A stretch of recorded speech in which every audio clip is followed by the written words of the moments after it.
Bien, hermano, yo le pido por favor que vayan al Evangelio de Mateo. Mateo capítulo 18. Y vamos a leer un texto sumamente conocido, versículo 20.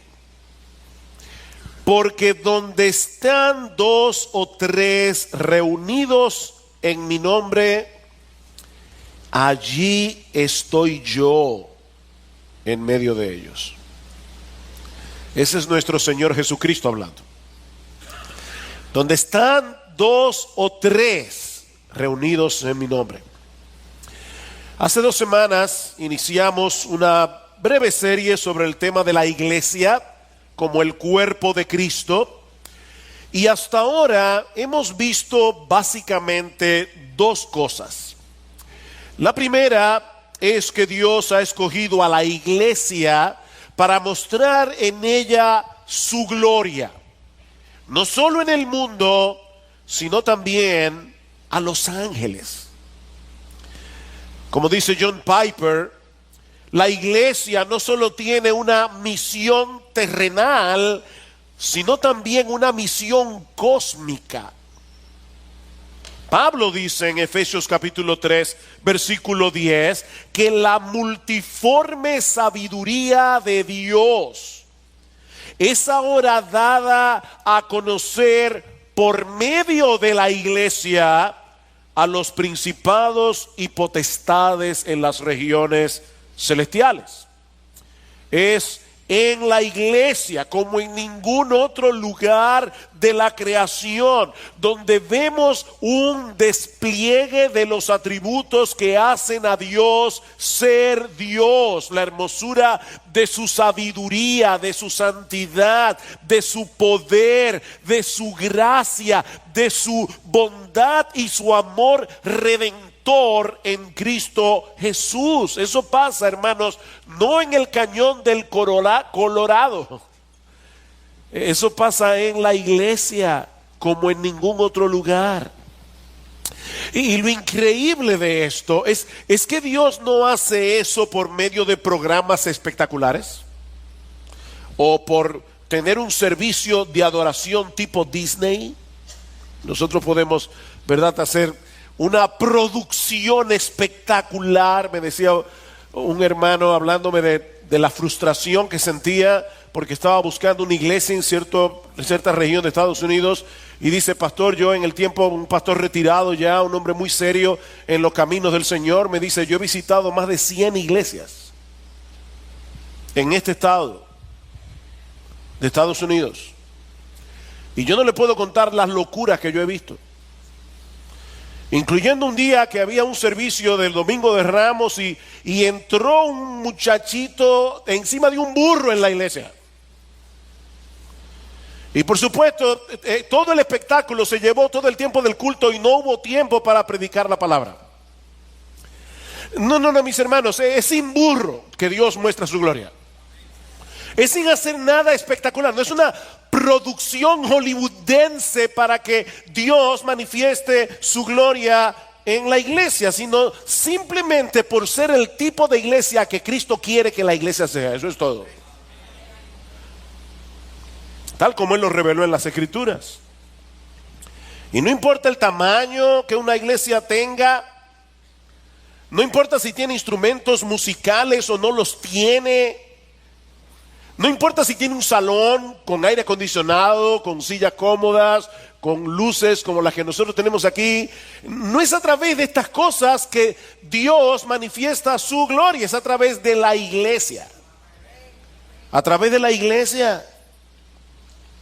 Lo único que importa es que en verdad una iglesia sea una iglesia.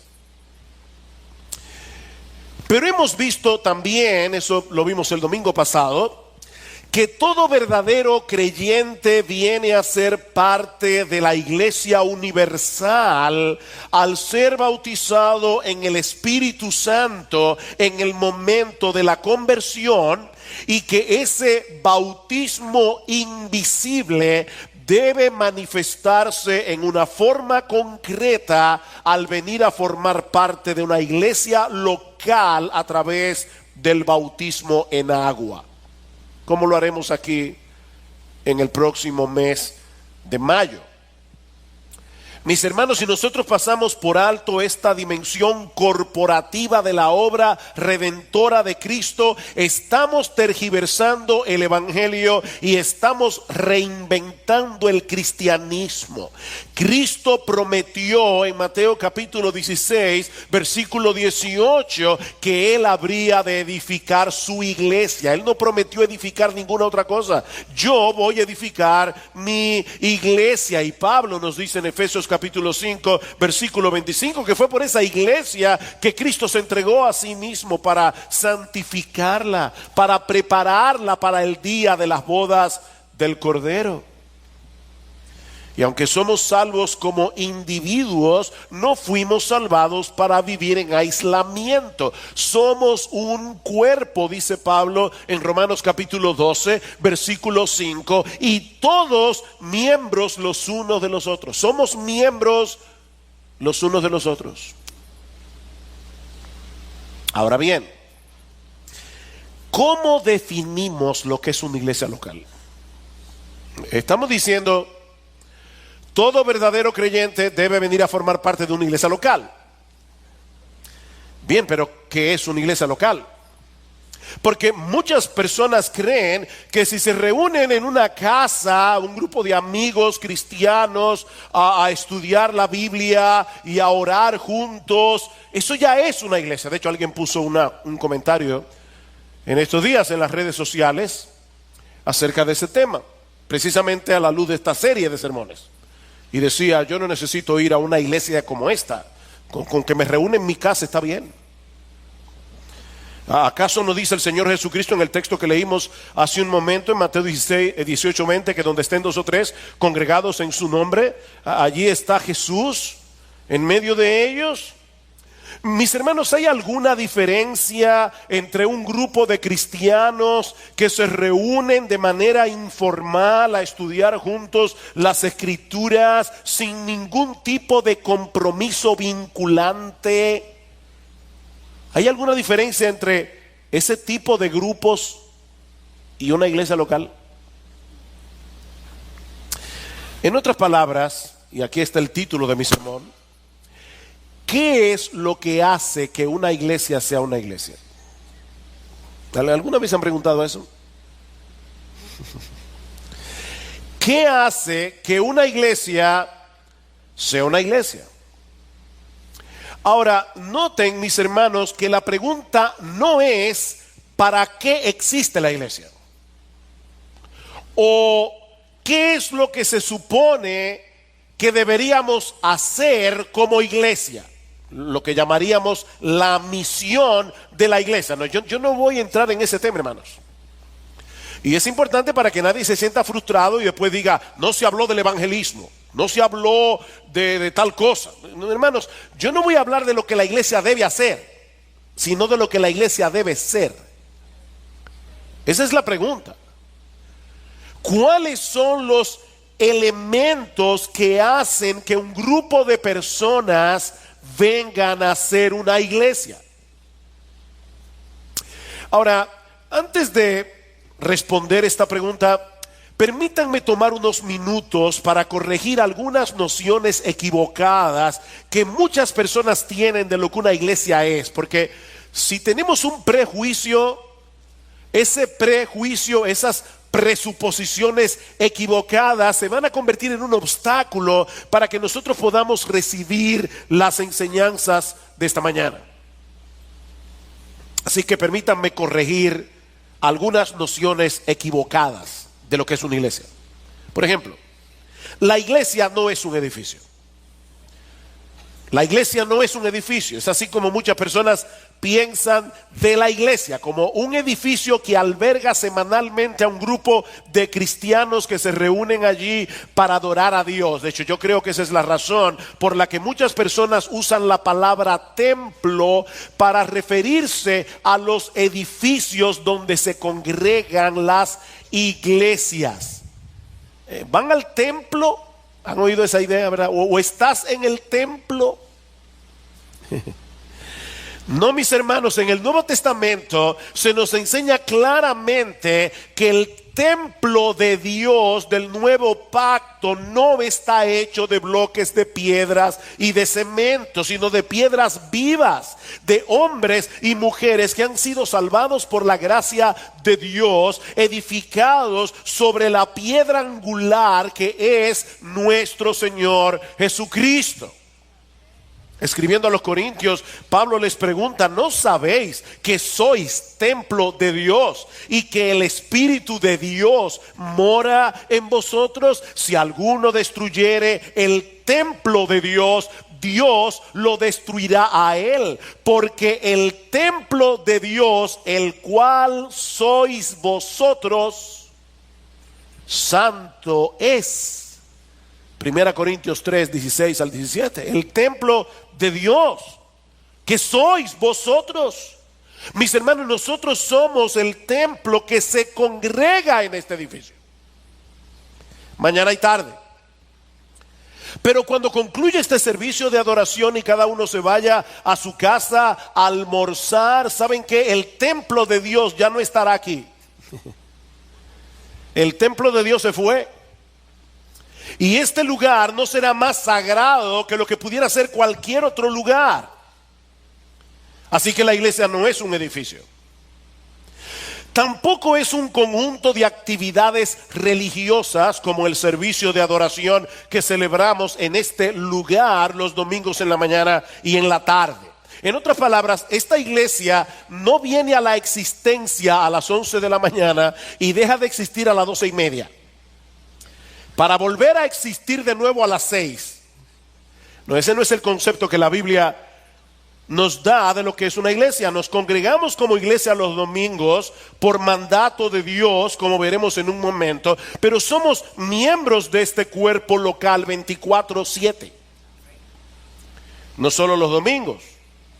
Y tenemos la responsabilidad de poner nuestros dones en operación en diferentes contextos y no solamente dentro de las 4 paredes de este lugar. Yo creo que ese es el problema que muchos tienen para poner sus dones en operación.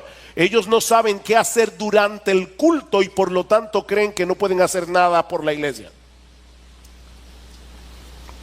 En 1 Corintios 15:9, Pablo dice de sí mismo que él no se sentía digno de ser llamado apóstol porque perseguí a la iglesia de Dios. ¿Qué está diciendo Pablo aquí? Que él venía los domingos a donde los cristianos se congregaban y allí los perseguía. ¿Es eso lo que Pablo está diciendo? Por supuesto que no. Es que él había puesto todo su empeño en frenar el avance del evangelio, haciendo el mayor daño posible a los cristianos en cualquier día de la semana. Es en ese sentido que él perseguía a la iglesia. Otra noción equivocada y muy dañina, por cierto, es que la iglesia son sus líderes. Alguien diría la jerarquía. Por si acaso aquí no hay jerarcas.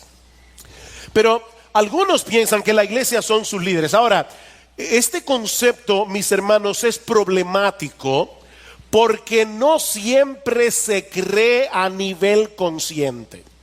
¿Qué quiero decir con esto?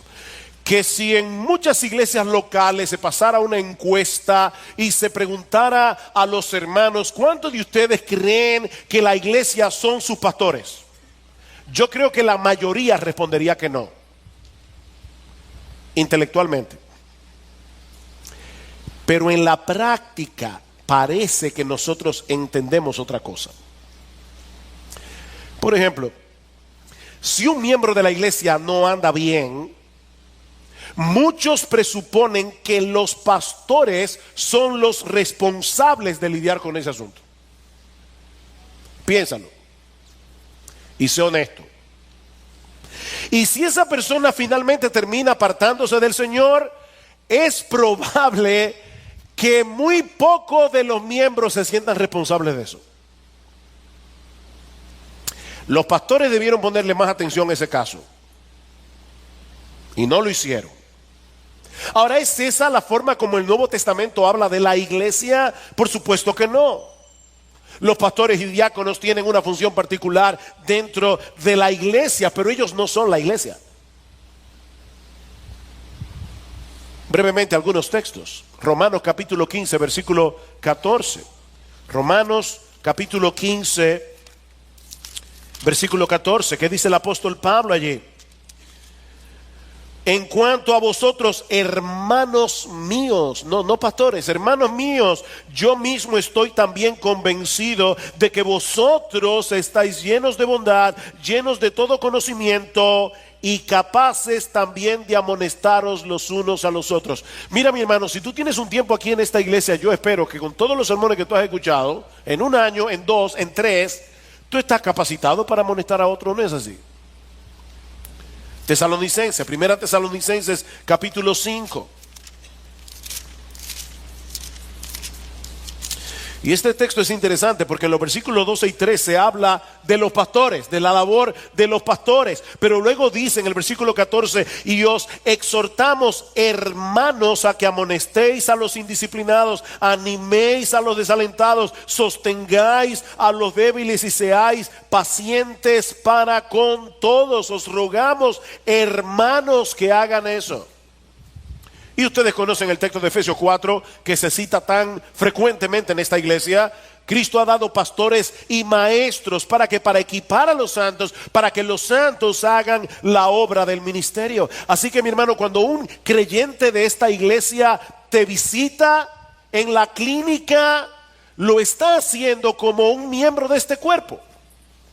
Es la iglesia la que está allí, en ese hermano, personificada en ese hermano. O cuando alguien te da un consejo o una amonestación, o cuando alguien te sirve en un momento de necesidad. De manera que si por alguna razón providencial alguno de tus líderes no estuvieron cerca de ti en un momento de dificultad, eso no quiere decir necesariamente que la iglesia estuvo lejos. Déjame repetir eso otra vez. Eso quiere decir que si en algún momento providencial donde tú tuviste problemas, algunos de tus líderes no estuvieron allí, eso no quiere decir necesariamente que la iglesia estuvo lejos, porque la iglesia no son los líderes, la iglesia no son los pastores.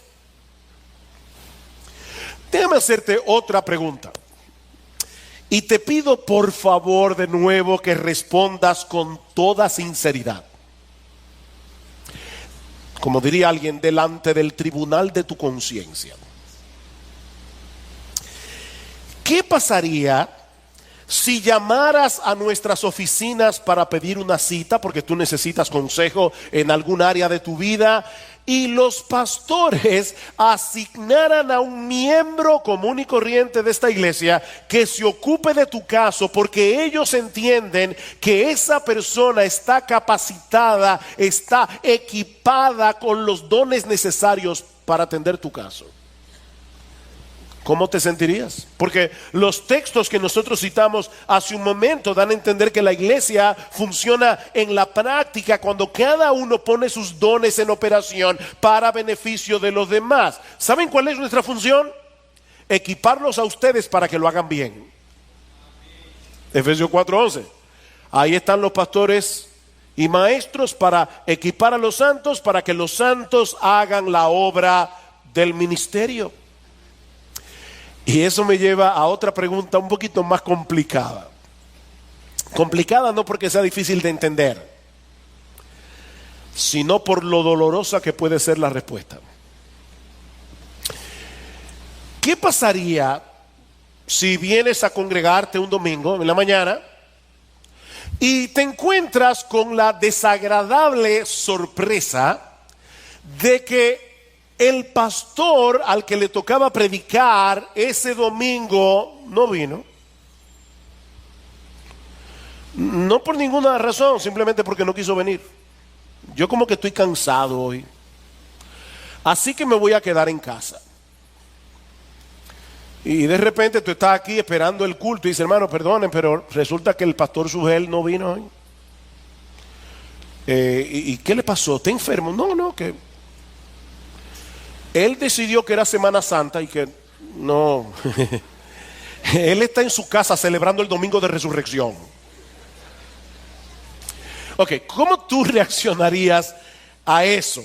Yo supongo que tú lo verías como algo escandaloso porque realmente es escandaloso.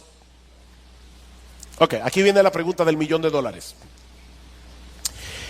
¿Y si fuera un miembro común y corriente de la iglesia que decidiera no venir porque prefirió quedarse en casa? O sea, fíjate, yo no estoy hablando de una razón de peso, hay razones de peso, hay enfermedades, hay muchas razones de peso que pueden impedir que una persona venga a la iglesia. Pero la pregunta es, esta persona simplemente dice, yo como que amanecí hoy que no quiero ver gente. Así que me voy a quedar en casa. La pregunta del $1.000.000 es, ¿tú lo verías igualmente de escandaloso? Yo sospecho que no. Yo sospecho que muchos no perciben como una falta grave que un miembro decida dejar de congregarse un domingo en la iglesia. ¿Saben por qué? Porque no acabamos de entender que ningún miembro es más miembro que los demás. Hermano, porque yo soy pastor, yo no soy más miembro de esta iglesia que tú. Yo simplemente tengo una función diferente. Pero tú y yo somos igualmente miembros de esta iglesia. Todos tenemos la responsabilidad de congregarnos en el día del Señor. La misma responsabilidad que tengo yo de prepararme bien para predicar la palabra es la misma responsabilidad que tienes tú de prepararte bien para venir a escucharla.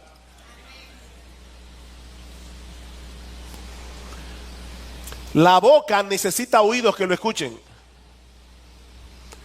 Así como se necesitan manos y pies para poner la palabra por obra. De lo contrario, el cuerpo no está funcionando como un cuerpo. ¿Ven, hermanos, cómo esos conceptos equivocados nos dañan? No nos permiten ver y entender lo que una iglesia es.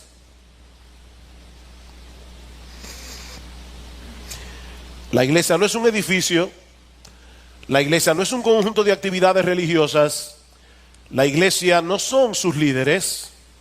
¿Qué es entonces la iglesia? Bueno, nuestra palabra iglesia proviene del griego eclesía. Y es interesante porque ese término no se lo inventó el Nuevo Testamento.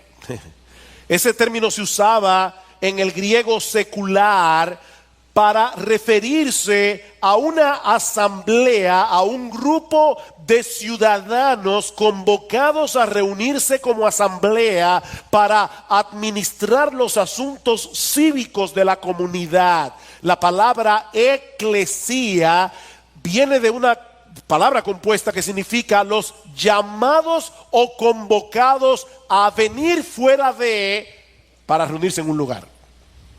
Esa es la idea de la palabra eclesía. Así que detrás de la palabra eclesía o iglesia está el concepto de una asamblea convocada con un propósito y que posee cierto grado de autoridad. Ustedes recuerdan lo que sucedió en Hechos 19 cuando se armó una revuelta en contra de Pablo en la ciudad de Éfeso por la protesta de aquellos que adoraban a la diosa Diana. ¿Recuerdan eso? Lucas nos dice que una de las autoridades de la ciudad tuvo que intervenir para calmar los ánimos del pueblo. Se llamaba Alejandro y los alentaba, dice el texto en Hechos 19:39, a que si alguno tenía alguna demanda contra Pablo, dice, ustedes pueden presentarla en una asamblea legítima. La palabra que se traduce allí como asamblea es la palabra eclesía. Ahora bien, cuando esta palabra se usa en el Nuevo Testamento para señalar a la iglesia de Cristo, se refiere a la asamblea de aquellos que han sido llamados por Dios por medio del Evangelio fuera del mundo, fuera del pecado, para poner su fe en Jesucristo y someterse a Él como Señor. Esa es la idea.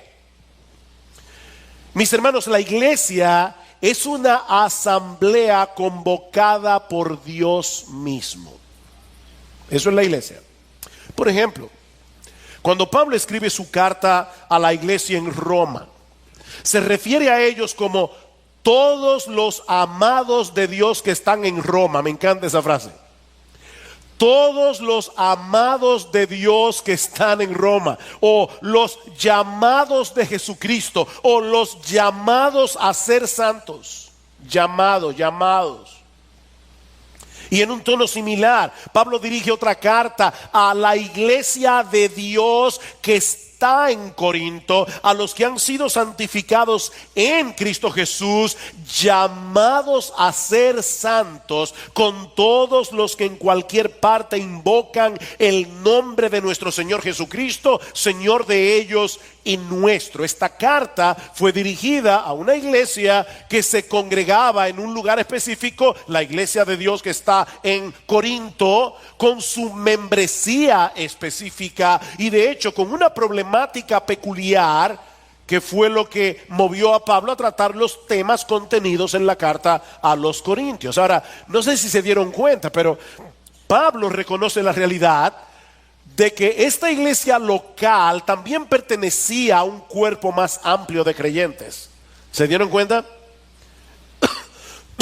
Pablo dice a los que están en Corinto, pero dice también con todos los que en cualquier parte invocan el nombre de nuestro Señor Jesucristo, Señor de ellos y nuestro. La iglesia local y la iglesia universal presentadas una al lado de la otra en un mismo pasaje. De hecho, casi al final de la carta, en 1 Corintios capítulo 16, versículo 19, Pablo escribe a los corintios, escuchen esto: las iglesias de Asia os saludan. Ven, iglesias locales, las iglesias de Asia. Y luego dice: Aquila y Priscila con la iglesia que está en su casa os saludan muy afectuosamente en el Señor. Esta era una iglesia que se reunía en una casa, pero era una iglesia. ¿Cómo definimos entonces lo que es una iglesia local? Bien, tomando como punto de partida una definición de John Piper, podemos decir que la iglesia local, y no se amedrenten al escuchar la definición, cuando tú tienes un filete de 12 onzas, la mejor manera de comértelo es cortándolo en pedazos. Bueno, no te preocupes que yo voy a cortar el filete, pero déjame presentarte el plato. Está bien, no te amedrentes, que no te vas a turugar. Ok. ¿Qué es una iglesia local? Es un grupo de creyentes bautizados, comprometidos a cuidarse unos a otros, que se reúnen regularmente para adorar a Dios a través de Jesucristo, para ser exhortados por la palabra de Dios y para celebrar las ordenanzas de Cristo, el bautismo y la cena del Señor, bajo la guía de líderes debidamente constituidos. Eso es una iglesia local. Puede ser grande, puede ser pequeña, puede estar en un edificio, puede estar en una casa. Pero ¿qué es una iglesia? Es un grupo de creyentes bautizados, comprometidos a cuidarse unos a otros, que se reúnen regularmente para adorar a Dios a través de Jesucristo, para ser exhortados por la palabra de Dios y para celebrar las ordenanzas de Cristo bajo la guía de líderes debidamente constituidos. Hay otras cosas que pudiéramos decir acerca de la iglesia local, pero yo creo que esta definición contiene algunos de los elementos esenciales de lo que una iglesia es. Lo primero que estamos diciendo es que una iglesia local está compuesta por un grupo de creyentes bautizados. Tienen que ser creyentes y tienen que estar bautizados. Así como el bautismo en el Espíritu Santo es indispensable para venir a formar parte de la iglesia universal, de igual manera el bautismo en agua es la puerta de entrada para la iglesia local. Ese es uno de los elementos indispensables de la gran comisión que el Señor nos dejó antes de ascender a los cielos. Mateo capítulo 28, versículo 18. Toda autoridad me ha sido dada en el cielo y en la tierra. Id pues y haced discípulos de todas las naciones. ¿Cómo? Bautizándolos en el nombre del Padre y del Hijo y del Espíritu Santo, enseñándoles a guardar todo lo que os he mandado. Y he aquí yo estoy con vosotros todos los días hasta el fin del mundo. Miren, hermanos, esta comisión del Señor es muy conocida, muy conocida. Yo creo que todo el mundo aquí, es más, hasta algunos deben saberse de memoria estas palabras. El problema es que muchos no conectan lo que el Señor nos está ordenando aquí con las palabras de Cristo en Mateo 16, 18. Yo edificaré mi iglesia. En otras palabras, la gran comisión es el medio a través del cual Cristo está haciendo lo que prometió: edificar su iglesia.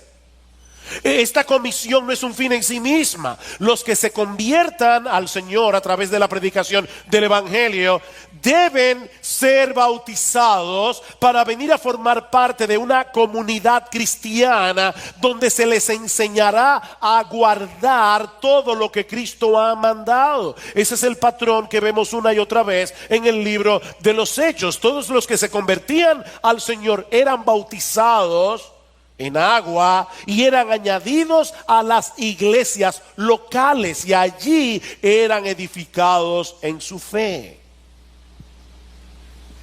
Pero hemos dicho también, estamos dividiendo el filete,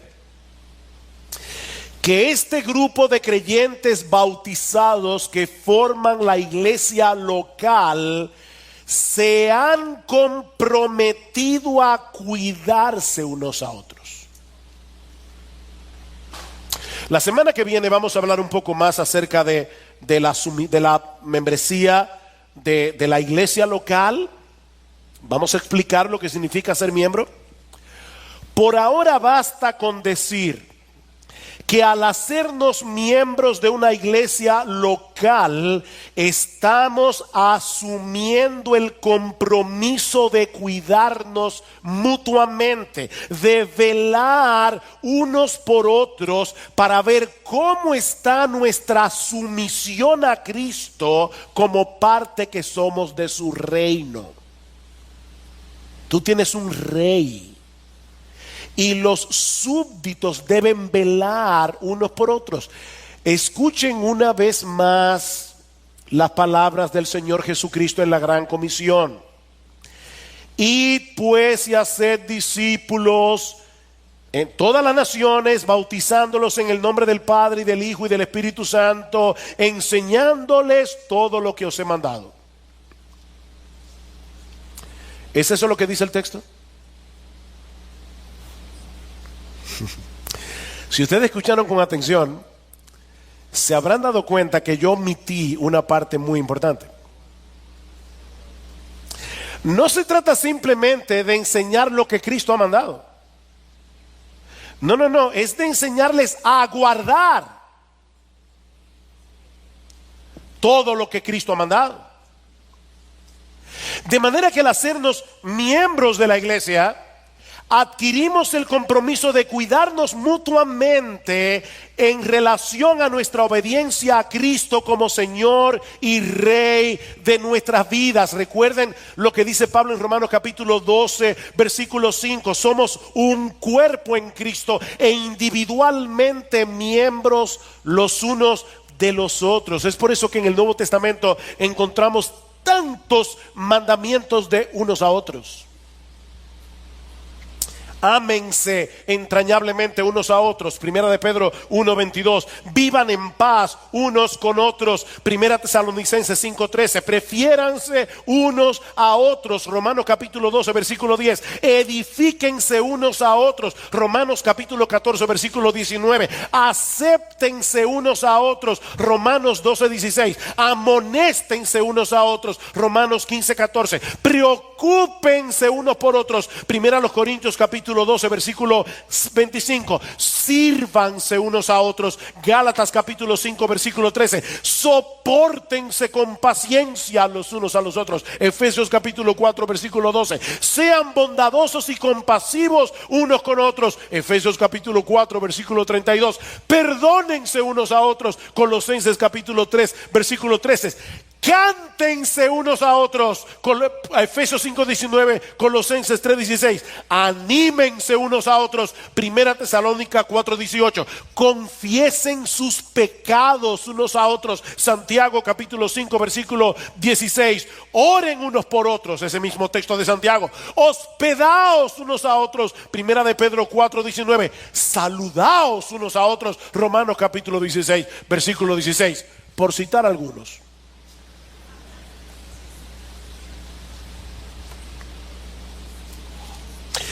¿Y saben lo interesante?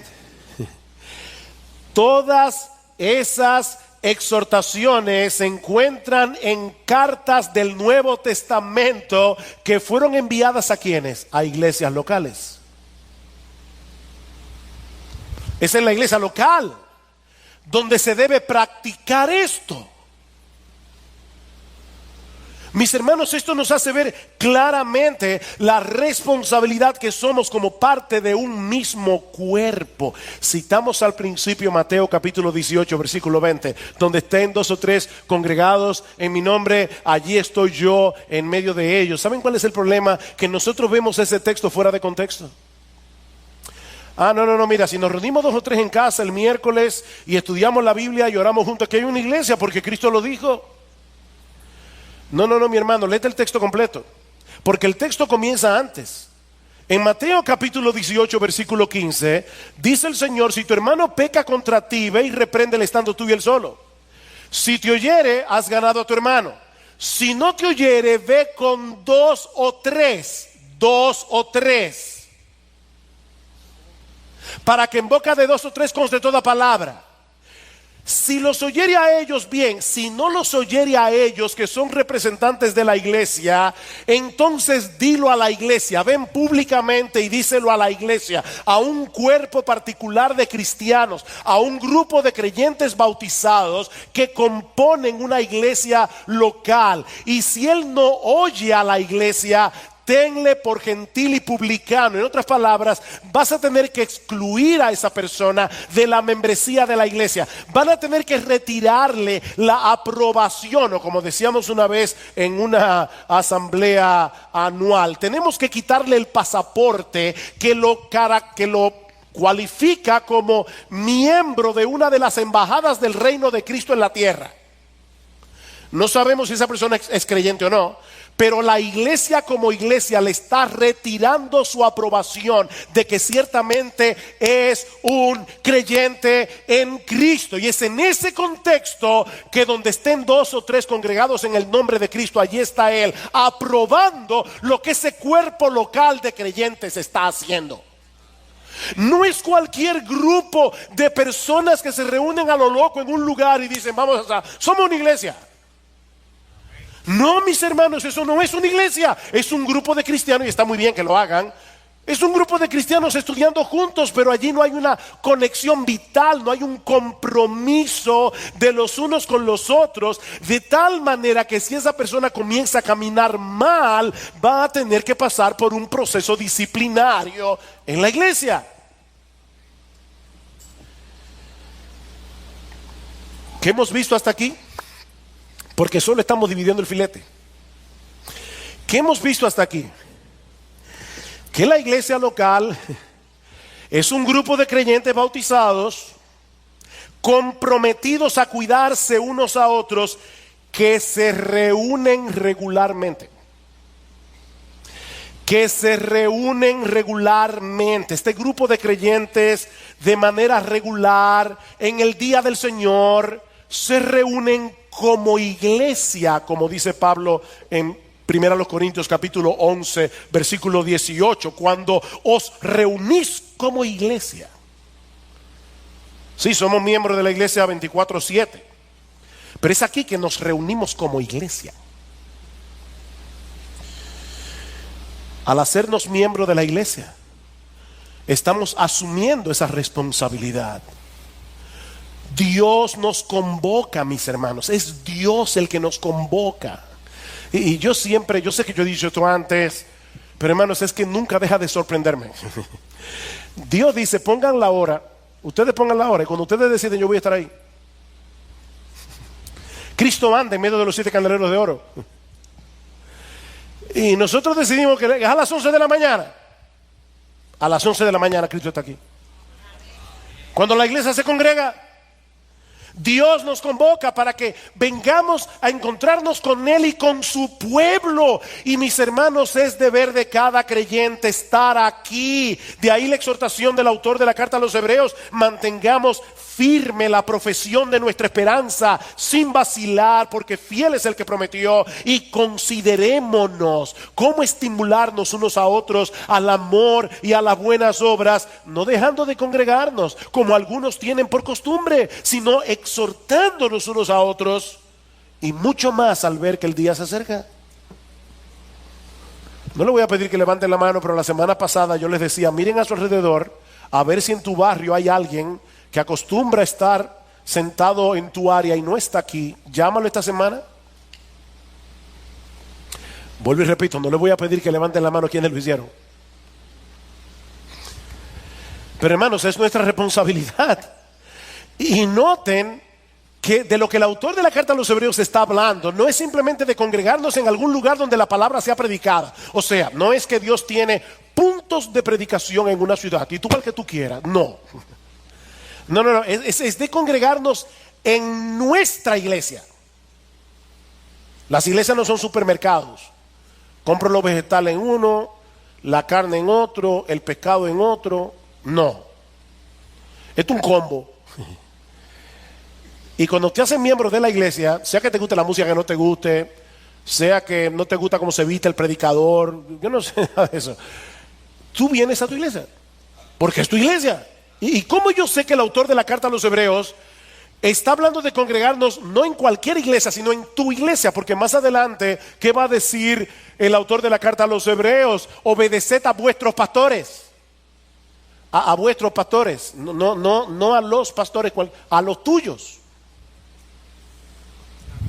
Y luego dice en el versículo 24, saludad a vuestros pastores con ósculo santo. Saluden a sus pastores. O sea que no son dictadores, son hermanos en Cristo a quienes saludamos con afecto. Obedezcan a sus pastores, saluden a sus pastores y congréguense en las iglesias donde esos pastores predican. ¿Y para qué nos congregamos? Bueno, decimos en nuestra definición: para adorar a Dios a través de Jesucristo, para ser exhortados por la palabra de Dios y para celebrar las ordenanzas de Cristo, es decir, el bautismo y la cena del Señor. Ahora, podemos ponerlo de otra manera y decir que este es un grupo de creyentes bautizados que se reúnen regularmente para celebrar el Evangelio. ¿Les resulta más fácil así? Un grupo de creyentes que nos reunimos para celebrar el Evangelio. Noten lo que dijimos hace un momento. Adoramos a Dios a través de Jesucristo. ¿Vieron eso? Adoramos a Dios a través de Jesucristo. Es decir, reconociendo que de no haber sido por nuestro amado, glorioso, hermoso, bendito Señor y Salvador, no podríamos acercarnos a Dios con confianza, como dice el autor de la carta a los Hebreos. Es por Él. Nosotros adoramos a Dios a través de Jesucristo. Y en 1 de Pedro, capítulo 2, versículo 5, dice que nosotros venimos como un reino de sacerdotes a presentar nuestros sacrificios espirituales, nuestras ofrendas, nuestros cánticos. Y dice, esos sacrificios espirituales son aceptables a Dios por medio de Jesucristo. El Evangelio. Venimos a adorar a Dios con la conciencia del Evangelio, sabiendo que hemos sido lavados de la sangre, con la sangre preciosa de nuestro bendito Señor y Salvador Jesucristo. Y hasta cuando cantamos mal, qué bendición, los gallos son santificados antes de llegar al cielo.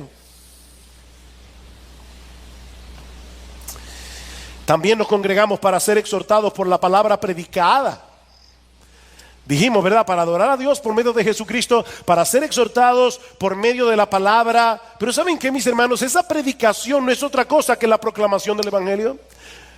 Me propuse, dice Pablo en 1 Corintios capítulo 2, versículo 2, me propuse no saber entre vosotros cosa alguna, sino a Jesucristo y a este crucificado. ¿Saben cuál es nuestro deber como predicadores y como pastores? Llevarlos a Cristo a través del Evangelio.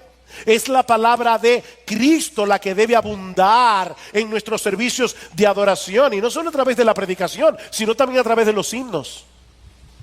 Recuerden Colosenses capítulo 3 versículo 16, la palabra de Cristo more en abundancia en vosotros, enseñándoos y exhortándoos mutuamente, cantando con gracia en vuestros corazones al Señor, con salmos, con himnos y con cánticos espirituales. Por fin, ¿nosotros venimos a cantarle a Dios o venimos a cantarnos unos a otros?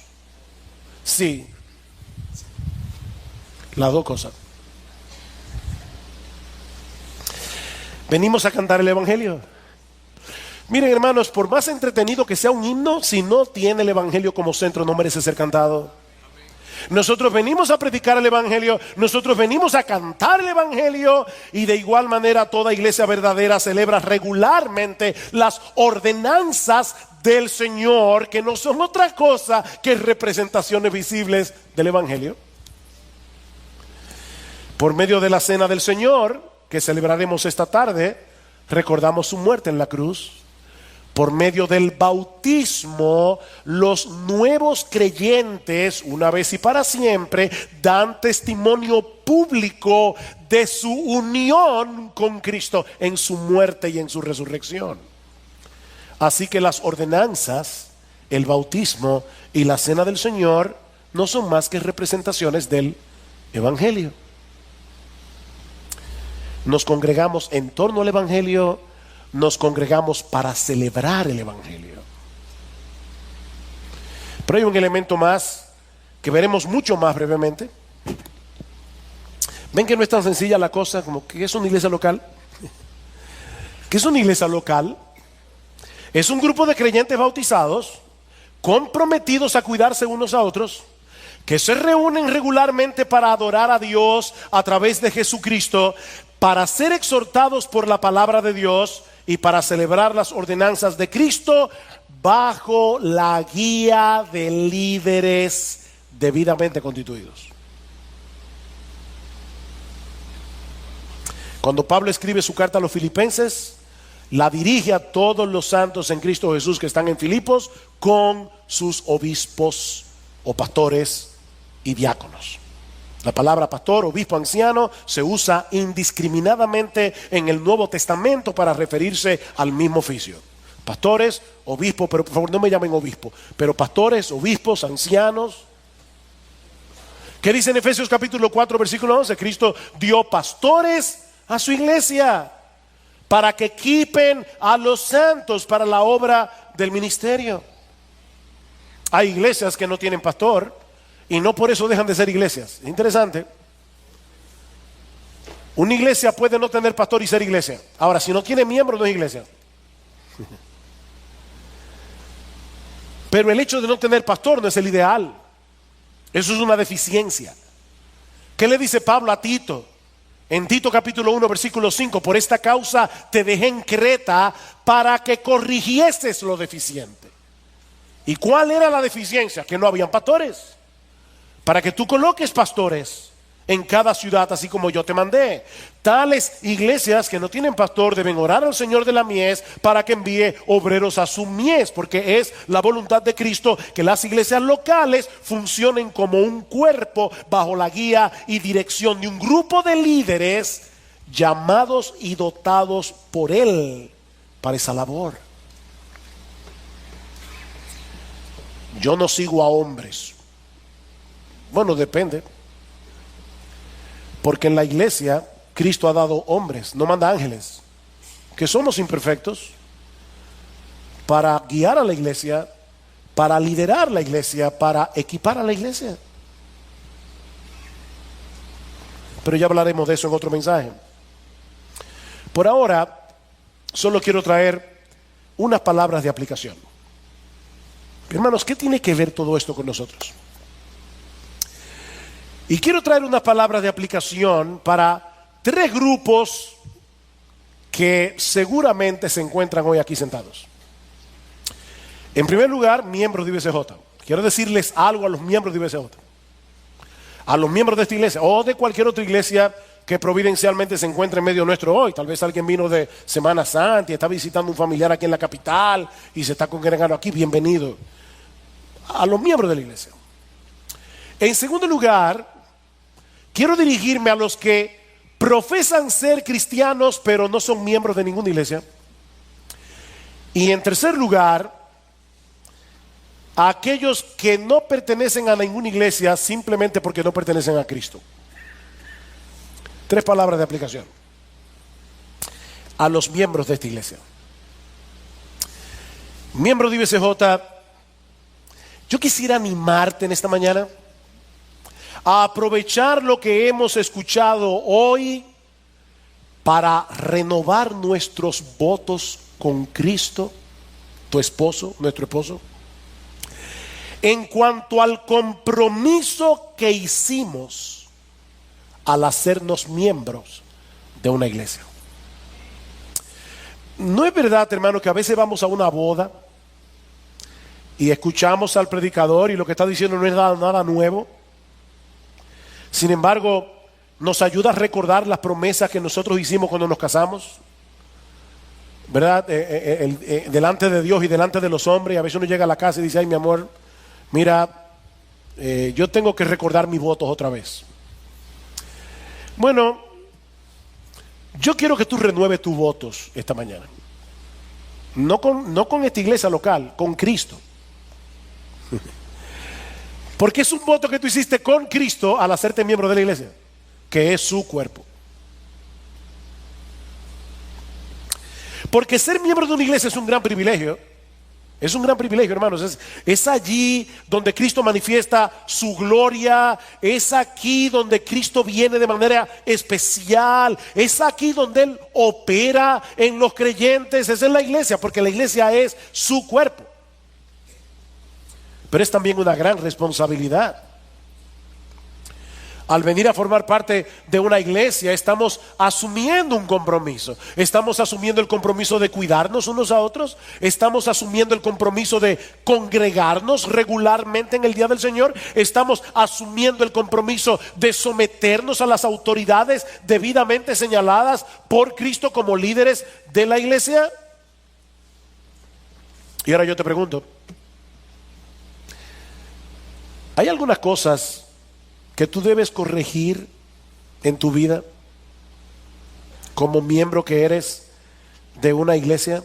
Porque de verdad, hermanos, estar en la lista de membresía de una iglesia local y al mismo tiempo no tener el compromiso de cuidarnos unos a otros, congregarnos regularmente, someternos a nuestros pastores, como dice en Hebreos capítulo 13, versículo 17. Si no tenemos ese compromiso, ¿de qué sirve estar en la lista de membresía?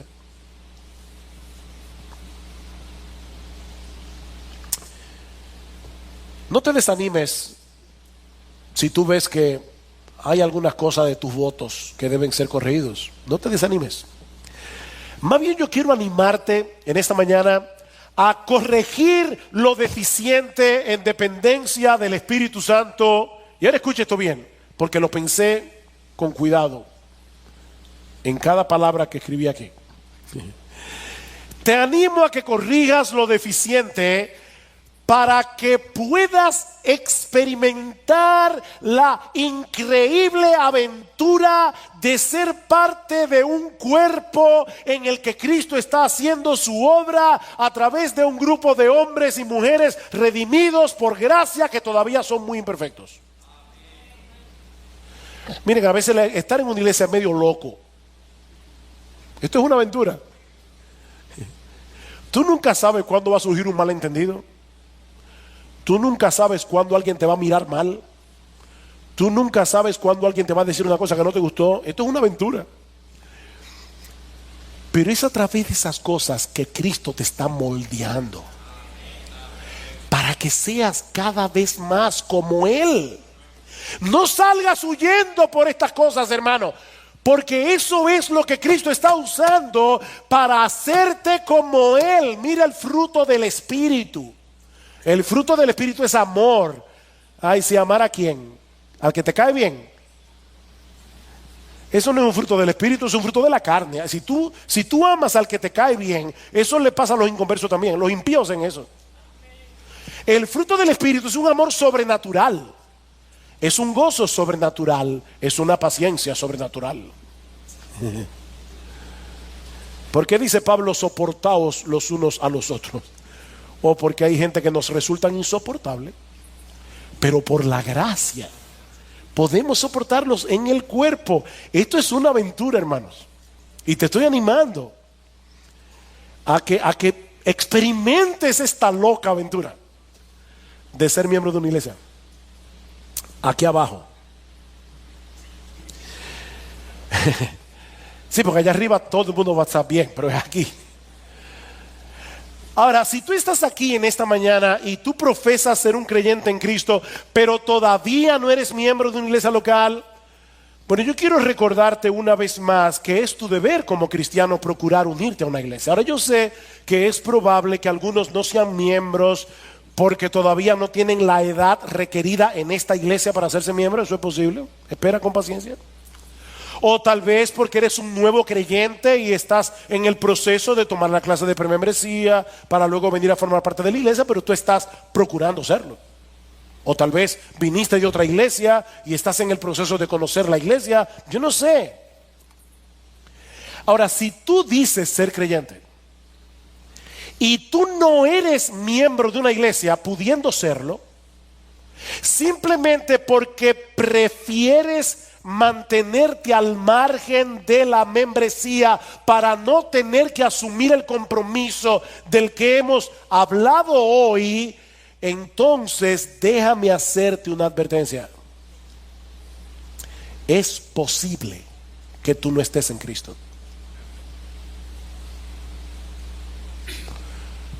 Tú debes cuestionarte en cuanto a la realidad de tu fe en Cristo. Porque estar en Cristo es estar en su cuerpo, y su cuerpo es la iglesia. Como bien ha dicho alguien, es imposible estar en Cristo y no pertenecer a otros. Un cristiano, por definición, posee una conexión con otros cristianos y es responsable de ellos. Tú no puedes profesar a Cristo y evitar a su pueblo. Eso es imposible. Y si tú estás aquí en esta mañana y todavía no has venido a Cristo en arrepentimiento y fe, mi amigo, mi invitación en este día no es que vengas a ser miembro de esta iglesia. No. Mi invitación es que vengas a Cristo. Es que vengas a Cristo. Que vengas a Él clamando por perdón y misericordia, reconociendo que en ningún otro hay salvación, como dice Pedro en Hechos 4:12, porque no hay otro nombre bajo el cielo dado a los hombres en el cual podamos ser salvos. Ser miembro de una iglesia local no salva a nadie. La salvación está en Cristo y solo en Él. Pero mi amigo, no hay una bendición más grande que ser parte de esa iglesia que Él ama con tan grande amor que se entregó a sí mismo por ella, para hacerla suya.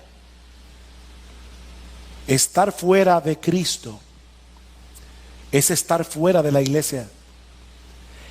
Y estar fuera de la iglesia es estar fuera de los límites del amor redentor de Dios. ¿Oíste eso? Estar fuera de Cristo es estar fuera de la iglesia. Y estar fuera de la iglesia es estar fuera de los límites del amor redentor de Dios